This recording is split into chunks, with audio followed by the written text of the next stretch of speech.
दिल्ली चुनाव की political file खोलते हैं। दिल्ली की राजनीति में आज का दिन अपने आप में रैली दिवस था। कई रैलियां हुई, रोड शो हुए, नेताओं ने मंदिरों में माथा टेका, जनता से अपने वादे दोहराए, एक दूसरे पर आरोप लगाए। अरविंद केजरीवाल ने आज पीएम मोदी को चिट्ठी लिखी और मिडिल क्लास वाला दांव चलाया। केजरीवाल ने कहा कि केंद्र सरकार ने अरबपतियों का हजारों करोड़ का कर्ज माफ किया है।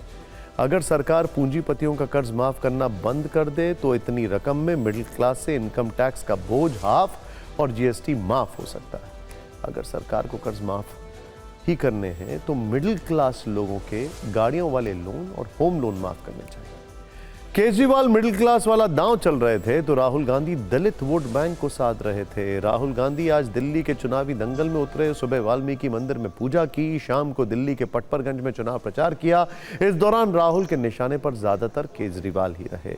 उन्होंने केजरीवाल पर वीवीआईपी कल्चर वाला कटाक्ष किया। कहा कि अरविंद केजरीवाल के मन में जो भी आता है कह देते हैं। जब सियासत में आए थे तो छोटी सी गाड़ी थी, कहा था नई तरीके की राजनीति करूंगा और दिल्ली को बदल दूंगा।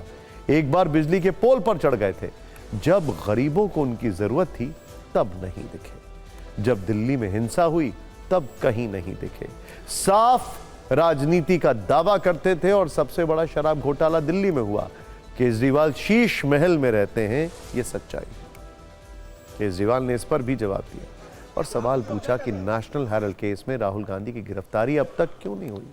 वैसे दिल्ली में केजरीवाल और राहुल गांधी के अलावा आज गृह मंत्री अमित शाह, यूपी के सीएम योगी आदित्यनाथ भी सुपर एक्टिव रहे। गृह मंत्री अमित शाह ने पहले दिल्ली चुनाव को लेकर पार्टी नेताओं के साथ मीटिंग की, फिर उन्होंने रोड शो किया, रैली को संबोधित किया। इन सभी नेताओं की रैलियों और रोड शो ने दिल्ली का सियासी पारा कैसे बढ़ा दिया, इस पर एक न्यूज भी।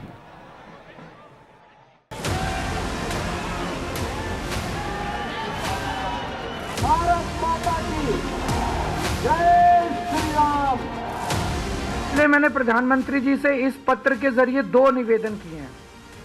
एक तो चाहे कानून लाया जाए, चाहे ऐलान करे प्रधानमंत्री जी कि अब इस देश के अंदर किसी भी अमीर अरबपति के कर्जे माफ नहीं किए जाएंगे।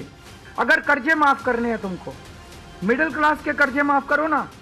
उनके एक मिडिल क्लास वाला बेचारा 1 लाख रुपए अगर महीना कमाता है, उसके 60-70 हजार रुपए ईएमआई में चले जाते हैं। पहले आए थे, छोटी सी गाड़ी थी, कहा था नए तरीके की राजनीति करूंगा।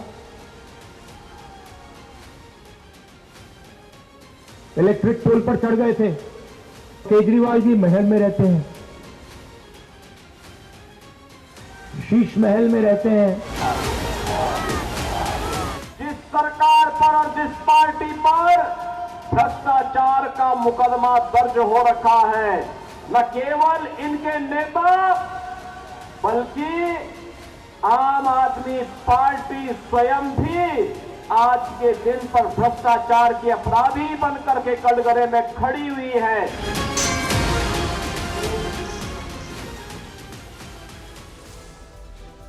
गृह मंत्री अमित शाह ने आज दिल्ली की बदरपुर विधानसभा सीट पर बीजेपी प्रत्याशी के लिए रोड शो किया। इस दौरान उन्होंने आम आदमी पार्टी की दिल्ली सरकार पर कई गंभीर आरोप लगाए। आतिशी सरकार के यमुना में जहर मिला देने वाले आरोप पर भी जवाब दिया। हमारे सहयोगी अमोद राय ने उनसे एक्सक्लूसिव बातचीत की है, उनका ये जवाब आप सुनने वाले हैं। वैसे आपको बता दें कि अब से थोड़ी देर पहले ही चुनाव आयोग ने भी अरविंद केजरीवाल से जवाब मांगा है। यमुना में जहर के आरोप पर यह जवाब मांगा गया है, जिसमें चुनाव आयोग ने कहा है कि यमुना में जहर वाली बात पर तथ्यात्मक सबूत पेश करें।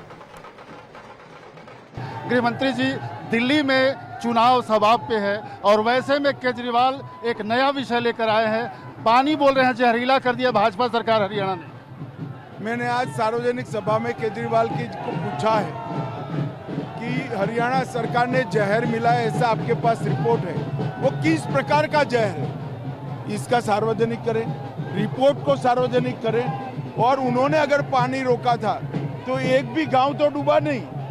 अगर यमुना का पानी रोकते तो गांव के गांव डूब जाते।